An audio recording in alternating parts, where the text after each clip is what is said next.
নমস্কার, আমি ডক্টর চুমকি আর এসেছি আবার ছোট্ট একটা ভিডিও নিয়ে আপনাদের সবার সামনে। আজকের রেসিপিটা কিন্তু খুবই ভালো হবে। কারণ কি আজকের রেসিপিটা বানাচ্ছে আমার বর। আর বরের হাতের খাবার খাওয়া কিন্তু কপাল চাই। তাই আজকে আমার রান্না করতে ইচ্ছা হচ্ছিল না। তার জন্য আমি আমার হাসব্যান্ডকে বলেছি, "তুমি একটু কিছু বানিয়ে দাও। আমাকে একটু ডিম, আলু একটু কড়াইতে শুকো করে ভাজা করলে আমাকে ভীষণ ভালো লাগে।" তার জন্য ও কী করেছে, আলু আর ডিমটাকে ভালো করে সিদ্ধ করে নিয়েছে। দেখুন এখানে আলুগুলিকে একটু হলুদ, লবণ, একটু তেল দিয়ে মিশিয়ে নিয়েছে। কড়াইতে একটুখানি তেল দিয়েছে, সের ভিতরে একটুখানি জিরা আর আদা আর রসুনটা একটু পেস্ট দিয়েছে। এখানে কিন্তু ডিমটা কিন্তু ও কিন্তু আগে দিয়ে দিয়েছে।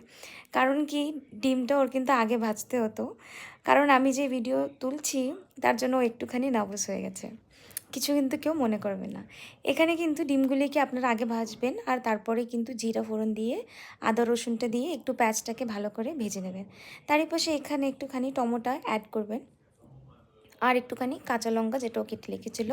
এখন এগুলিকে ভালো করে একটুখানি ভেজে নেবে। ভেজে নেওয়ার পরে এর ভিতরে একটুখানি লবণ আর একটুখানি হলুদ দিয়ে এটাকে ভালো করে একটুখানি নরম করে ভেজে নেবে।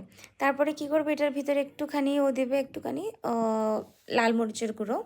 তারপর যে দেখবে হ্যাঁ এটা একটুখানি ভাজা হয়ে গেছে, তারপরে ওর ভিতরে যে সেদ্ধ করা যে আলুটা ছিল ওটাকে অ্যাড করে দেবে। এখানে কিন্তু আলুটা কিন্তু আপনারা একটু দেখে নেবেন, কারণ কি আলুটা কিন্তু একটু ভালো করে সিদ্ধ হলে আপনারা একটু পরে দিতে পারেন। আর যদি দেখেন যে না হালকা আর একটুখানি সিদ্ধ চাই, তাহলে ওর ভিতরে একটুখানি জল দিয়ে ওটাকে ঢেকে রেখে তারপরে এই রেসিপিটা আপনারা বানাতে পারেন। একটু লবণ টেস্ট করে নেবেন নিজেদের স্বাদ অনুযায়ী।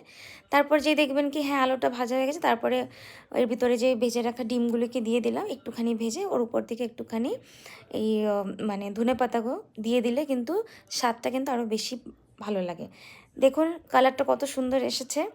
কেউ কিন্তু কিছু মনে করবেন না, আজকে রান্নাটা ভালোই কিন্তু রান্না করেছিল আমার হাসব্যান্ড। খেতে কিন্তু ভীষণ ভালো হয়েছিল।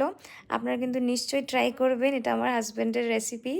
আর খেতে কিন্তু সত্যিতে খুব ভালো হয়েছিল। এটা কিন্তু আমাকে একটু শুকো এরকম করে খেতে খুব ভালো লাগে। কিন্তু আপনারা চাইলে কিন্তু একটু মসুরির ডাল দিয়ে খেতে পারেন। যাই হোক, ভিডিওটা এখানে খতম করছি। ভালো লাগলে লাইক, শেয়ার, সাবস্ক্রাইব করবেন। ধন্যবাদ।